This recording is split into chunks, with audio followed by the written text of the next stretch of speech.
Hey there, everybody, this is Carsillo, and we are here at the Sega Spring Showcase 2011. I have the distinct pleasure now of talking with Aaron Weber, who's the community manager for Sega, and we are about to see Yakuza 4. Aaron, how are you doing today? I'm doing very well, thank you. Yakuza, of course, awesome series. We're so excited to see that there's a fourth title coming out for it, and you're going to show us a little bit of it now, right?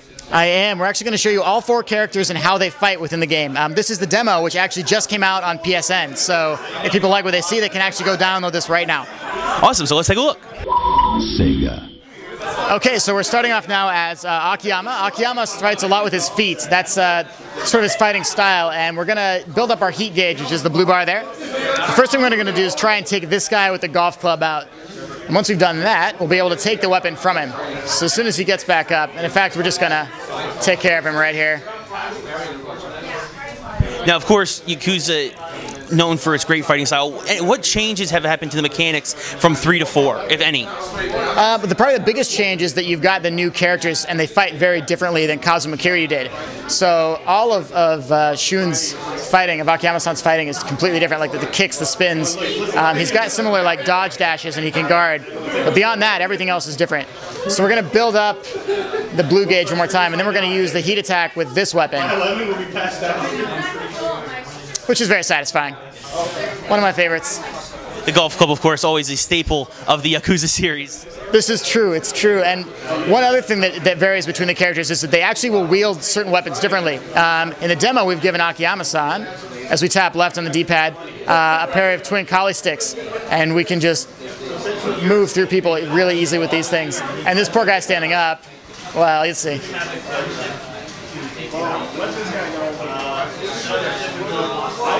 And one more for good measure.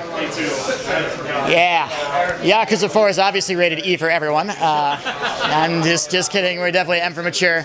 Please don't kill me, SRB. But you'll see now, too, that actually he gets like blood on his hands, and the characters and the facial expressions are all new. We've added quite a bit there. So like as you punch somebody, their jaw will get smacked out of place, or teeth will fly out, or blood will gush. There's a lot of really nice sort of satisfying moments with that.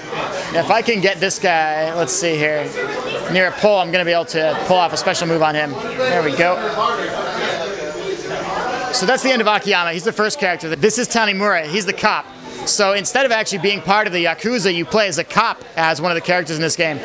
We can handcuff people as Tanimura as one of our heat attacks. If we're on rooftops, which is one of the new settings beyond just the street level, there's also things we can do in the environment, and I'll show you some of that stuff. Tanimura is a grappler, so you'll notice that when I go to block like normal, what it'll actually do, there's our taunt. He'll glow blue for a second, and if I block anything while I'm glowing blue, then I will immediately throw the guy behind me. We're going to let one of these guys try and hit us. If anybody wants to. Let's see. There we go, just like that. So I spun that guy right into one of his buddies and did damage to them both. Now when I build up, there we go, build up the heat, I'm going to grab one of the smaller guys. Not that guy. Throw him around a little bit. We'll take this guy with the jacket. We like this guy. He's wearing turquoise. That's a good color. In fact, it would look really great on the street, so we're going to throw him off the roof right now. And down he goes, and we don't have to worry about that guy at all. Some of the bigger guys, like these bigger built guys, are tougher to grab for Tanimura because he's a smaller built guy. But Taiga, who we're going to play as next, has no problem with those guys because of his size. That said, for those of you who carry around spears in your back pocket, Tanimura is your hero. So we're going to use this spear. We're going to take out this guy. Now, you mentioned before the setting. Obviously, we're now on the rooftops. The big thing, of course, between 2 and 3, of course, you moved away from the city into a more rural area. 4, you're back in the urban area for the most part, correct? That's correct. Yeah, 3 was all about Okinawa for the most part. You'd come to Tokyo later on, but you didn't spend a ton of time there compared to the earlier games. So you're spending almost all your time in Kamurocho on this one, and you've got not only your base building levels like you do on the street level, but also your rooftops here and then underground shopping malls too. So where's that knife at? Now that I've taken care of all that, I'm going to try and find that knife. And if not, this baseball bat actually looks just perfect. There it is. And voila. So we're almost done with Tanimura. I'm going to show you just a little bit of his grappling. Let's see if I can get this guy. There we go. So I can grab him like that, and then I can actually nail him in the face, or I can choose to throw him around. I've got a couple different options when I grab somebody. But this big guy, if I grab him, he'll throw me back like that. So what we'll try and do is grab the baseball bat, and then take care of the big guy here. So now, you said we're going to see all 4 characters here. What went into the decision to make this from 4 different perspectives, this Yakuza story? I think part of the decision from the developers, and they're really the only ones that could give you the most accurate answer to that. Personally, I think part of it may have stemmed from a desire to make sure that the game is staying fresh and unique. And like every time you build a new sequel or a new addition to a game, you want to make sure there's something compelling in there. And that, I believe, is where the introduction of the 4 characters kind of stemmed from. This is Taiga, by the way, as 3 guys fly onto the ground. Now, Taiga is very, very heavily built, and he can actually interact with items that none of the other characters can grab, like barrels. So we're going to grab the barrels, swing them around, and down the enemies. Now, this poor guy right here is going to get crushed by one. Sorry, buddy.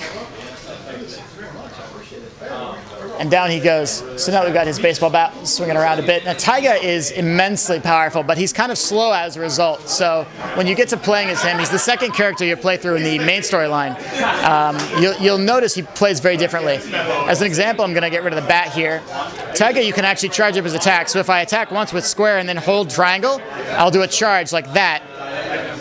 And if I do like square twice and then triangle, I'll do a different sort of attack, as long as I don't get clubbed with a piece of wood. So we'll try another one. There we go. And then if we build up enough, we can do the knee that you saw in the very beginning there. So we go 1, 2, 3, and then bam, there they go.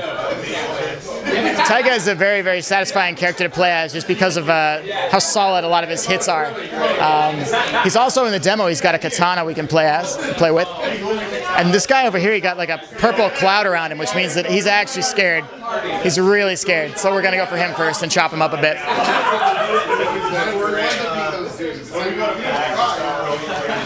And in the storyline, Taiga is actually doing a life sentence in prison when he has the opportunity to escape. And so he takes that opportunity because there's something on the outside that he really wants to see done, and questions he needs answered.